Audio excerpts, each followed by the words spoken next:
મીર સમાજનો ઇતિહાસ. મીર સમાજ ભારતનો એક પ્રાચીન અને સાંસ્કૃતિક રીતે સમૃદ્ધ સમાજ છે.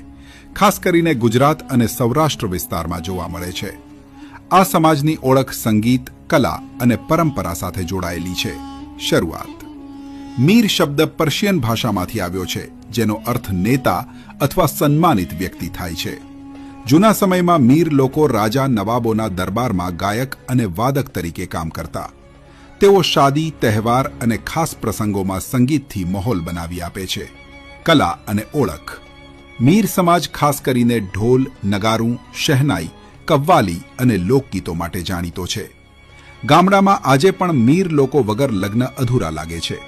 તેમની કલા પેઢી દર પેઢી ચાલતી આવી છે. સ્વભાવ અને પરંપરા. મીર સમાજના લોકો દિલથી સાફ અને મળતાવળા હોય છે. એકબીજાને મદદ કરવી અને સાથે રહેવું તેમની મોની મોટી ઓળખ છે.